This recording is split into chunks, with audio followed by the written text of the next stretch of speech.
Hi there, that's right, my name's Nick Dutch and I'm back on the camera again. Now this is actually a video response to a relatively new YouTube user, or certainly someone who's putting videos up on YouTube relatively recently. And he calls himself TheDeistGuy. And he's done me the great honor of watching some of my videos. And he's got a few questions about what I am, the way I see deism, the way I see myself, and a few other things. So I wanted to make this video in response to that particular video towards me, essentially. And just to clarify a few points. Now, you said that I call myself a neo-deist. That's actually factually inaccurate. I call myself a trans-deist. Now, I don't know whether you know this, but there's various different forms of deism out there. They've all got their various different names and slightly different definitions and conceptualizations. There's pan-deism, there's spiritual deism, there's pan-en-deism. And they've all got very slightly different meanings. So what I've had to do when I was developing this self-identification with the term deism was to try and work out what it meant and what it meant to me as an individual. What is it that separates deism from other forms of spirituality or religious path? Well, first and foremost, it's the fact that we are permitted to reason. Okay, we're actually allowed to ask questions, and we're not required to accept certain ideas because someone says so or because it is traditional to. So my interpretation of deism is first and foremost the application of reason to something. Now the DEI bit of deism refers to God or a God concept, and that's where things get a bit hazy and woolly. Alright, but your video was more to do with my occultism as a deist, and you mentioned ghost hunting. Now this is where things get a bit complex and a bit subtle as far as the distinctions are concerned. Do I personally believe in ghosts? Well, let's have a look at the word let's have a look at the word belief for a minute. In common language, the word belief is often used interchangeably with knowledge. Okay, in reality, the word belief and the word knowledge are two completely different things. Okay, some people might say that they believe that this cigarette lighter works. Well, they don't believe it, they know it, they can see the evidence of it, they can get themselves one just like it. If they've got the right quantity of gas in it, the piezoelectric sparking thing works, it can hold the pressure of the gas inside, and if all the other components of the cigarette lighter are working, then basically, yes, it is going to work. No belief required. A sense of knowledge, okay, is applicable to something like this. But people confuse the word belief and the word knowledge just because that's what people do. And that's one of the obstacles that one has to accept when one is trying to discuss any form of concept or strange concept with anybody else. So, if I was to turn around to the average individual and say, I believe in ghosts, they would assume that I accept the existence of ghosts in the same manner as I accept the existence of this cigarette lighter, when basically I do not. My take on the existence of ghosts is that under some strange circumstances, some strange things happen. Full stop. Finito. The end. These strange experiences have certain defining characteristics at times, which seem to follow on with the folk myths or the superstition or the traditions associated with something like the existence of a ghost, a haunting, a prophetic vision, a spiritual healing, and so on and so forth. There's no way that I can say with the same level of reliability as I can about this lighter that a ghost exists, or an angel exists, or a demon exists, or indeed that God exists. Can I? No. I mean, some people who are deists may take the more classical deist line and take the attitude that God created the universe. Alright, because there's a big unknown, and that big unknown was what was before the Big Bang, for instance. Well, from what I know of physics, which is, it's not a lot, okay, so this is just me talking, don't have to quote me. The Big Bang itself made the laws of time and space. And if it made the laws of time, then there was no before the Big Bang. Okay, the Big Bang happened, and then it created time. And then because of time, we've got a concept of before and after. So was there a before the Big Bang? This is a bit of a grey area, a bit woolly, we don't actually know. Alright, now we are in a massive and complex universe. Like 95% of the universe is like dark matter and dark energy, so there's an awful lot that we just don't know about. So we just got more questions. We don't have answers. We've got more questions because the universe is quite so complex. Now, when it comes to the occult, what precisely am I trying to do? Well, I'm trying to recreate or to develop or practice certain experiences that I've had in the past, such as the experience of the Toronto blessing. I experienced that once, it was great. And yeah, something strange happened there. That's what I will say, and it felt like electricity running through me, and it was amazing.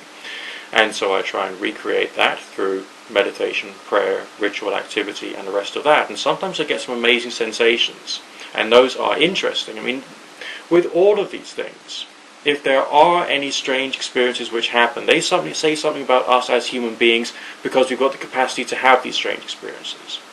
It does not mean that the things that we've experienced are necessarily directly suggestive of the things which they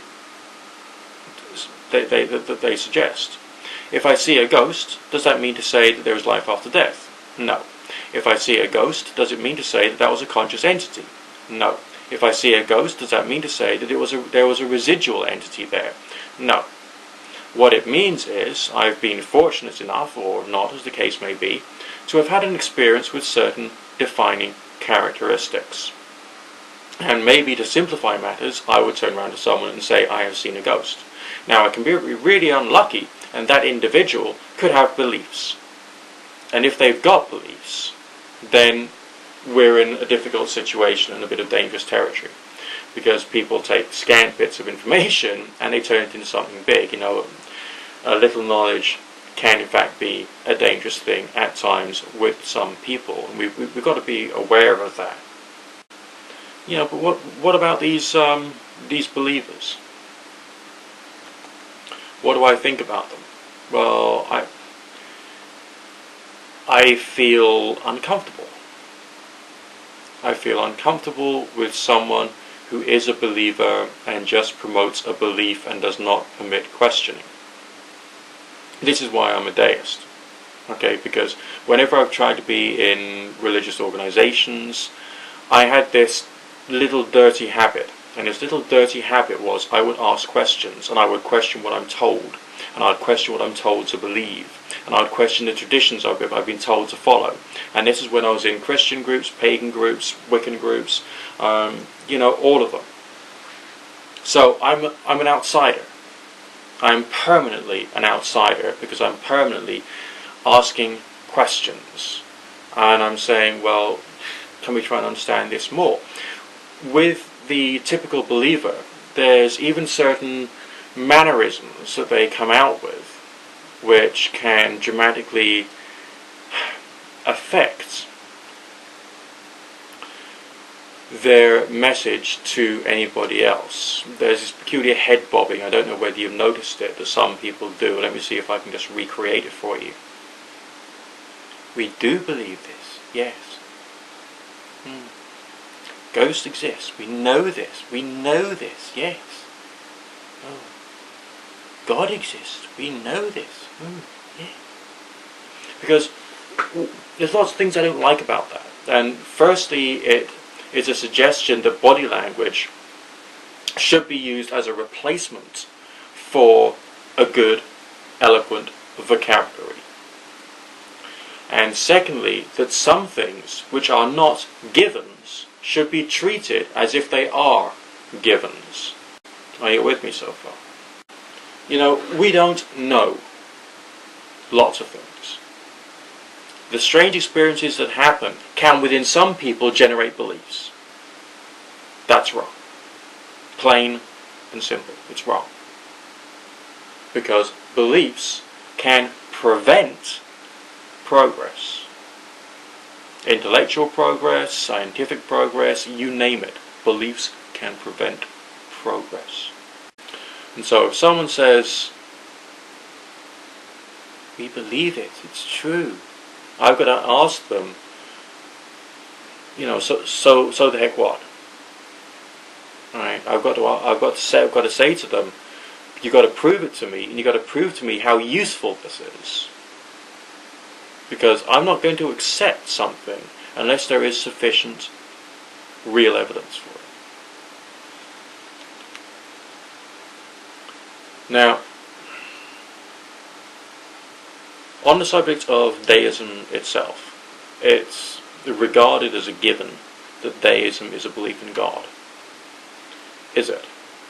And in what particular way is it a belief in God? Taking into account there's all the various different types. There's spiritual deism, there's classical deism, there's all these other different types of deism. Right? Are they all belief in God? Do they all have the same God concept?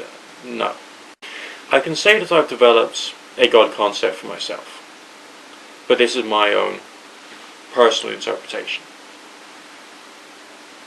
Possibly or probably fictitious, because it's based upon various ideas I've stolen from various different places and I've cobbled together, and also based upon what little knowledge I have of the human brain and the human mind, and the fact that some things are actually healthy for us. But do I know that God exists? No. Can I use the word belief in the same manner as I can use the word belief when talking about something physical like my cigarette lighter? No, I can't. It's not possible, and it will be out and out wrong for me to do that. Why do I use this concept? Because it's a mind-blowing concept. If I've got a mind-blowing concept and I'm doing mind-altering exercises such as prayer, meditation, and the rest of that, because that's what they are. You know, prayer is the mind-altering technique used in the Western world. We're less likely to do yoga. We're less likely to do breathing exercises to change, the brainwave activity. We're more likely to get on our knees and pray. That's what Western culture is about. But it's still the same thing. It's still a variety of yoga posture, and there's the trance-inducing power of prayer, because the power of prayer is the fact it creates a trance. If you've done enough of it, and if you've trained yourself in meditation, you've trained yourself in trances, you've used mind machines so that you can alter your brain waves deliberately to try and assist you in having strange experiences. And strange experiences such as the seeing of apparent spirits still happens to me. And a wide variety of other phenomena which I've gone into in previous videos. So you can go back to my channel, you can scroll through them, find something else you might want to watch it and try and get a bit more perspective. The only thing that I can say is that we can try and discuss with people the various traditions that other people have used to try and have strange experiences in the past, and playing around with people's beliefs, or experimenting with people's beliefs for ourselves to see whether we can use those as a tool to try and create a change of state of mind, and therefore to generate the strange experience of the feeling of spiritual healing energy, or the sensation of some divine force descending upon us, or remote viewing and other fun things. The results of all of this quasi-occult activity is spurious at best. It's not reliable. There are some people out there who'll turn around to you and say in that rather unpleasant manner, "Magic works. Yes, it works. We know it. Yes." or they might do it more aggressively. Magic works, which I think is wrong on so many different levels. There's no point in me going into the number of different ways in which those statements and those manners of delivering that message is wrong. There's no point in me going into that, because it should be plain and obvious to anyone who's got half a brain in their head. So I call myself a trans-deist. The word trans coming from transcendental, meaning transcendental experiences. Not a suggestion that there is some kind of hard and fast, factual, objective, spiritual reality out there. I don't know. We don't know at all. So therefore I can't turn around to you and say that it is definitely there. So I seek strange experiences. I seek transcendental experiences. I try and find out more about nature, because any form of strange experience is an experience. If it's an experience, it's happened in the natural world. Whether the natural world is up here or out there, it's still the natural world. And if something happens, it has to occur in accordance with the laws of nature, whether they're well researched or poorly researched, accepted by natural science or not accepted by natural science. Okay, strange stuff happens. But ultimately speaking, I'm skeptical. And I'm skeptical of my own experiences as well as other people's. Right, or other people's claims. I'm sure you've heard the phrase, exceptional claims or extraordinary claims require extraordinary evidence. That's a very bad statement anyway. If you've got reasoning ability, you can see it's a bad statement. Because if something is extraordinary, then it is subjective. It's a subjective standard of truth. So it's like saying that we should measure all standards of truth by subjective measurements rather than by any form of objective measurements. So we should just throw that statement out of the window.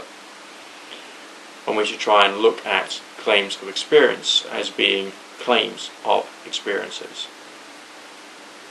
And just basically we just got to leave it like that for the moment, until science has realized that there's some phenomenon which cannot be explored using the same tools of reasoning, the same tools of investigation, and therefore the same tools of science as natural physical science. Now, in closing, I would say that if we can say that these strange experiences do happen, then there must be some importance there. There could be some importance to human physical health. There could be some importance to human communication.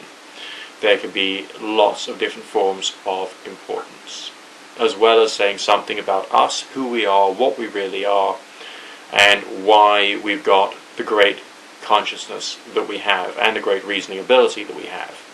And I don't think we're going to be able to answer all of these questions in sufficient detail within my lifetime. I don't think that is possible. But it is possible for us just to carry on experimenting. Okay, this is an experiential, experimental art form. I might do a ritual tonight to bring about greater physical health for myself, and hey presto, nothing might happen, or something might happen. And who gives a monkey's, basically. I would be, in my mind's eye, building up a list of all the things which seem to have happened, the experiences or sensations that I've had, and so on and so forth. And I'll be using that to help me build a body of personal experiential knowledge, which I can then criticize or use as I see fit with the passage of time. Once in a while we do get experiences which suggest that there is a form of interconnectivity of minds over distance. But these are just suggestions. These are not crystallized hard and fast. And so we got to see these things in perspective, and not to jump to the point of view of saying that there are hard and fast facts in the world. I am a defender of religion. I am a defender of spirituality to the best of my very limited ability. And I will certainly defend the right of anybody to have their religion or have their spirituality. But I believe the attitudes I've got to all this strange, weird, heebie-jeebie stuff is slightly more down to earth than those of the average individual or the average New Ager. And as such, I will carry on promoting my message and my interpretation. Okay, I think I've gone on long enough. I bid you good fortune, God and or Goddess and or none of the above bless. Nick Dutch signing out for now.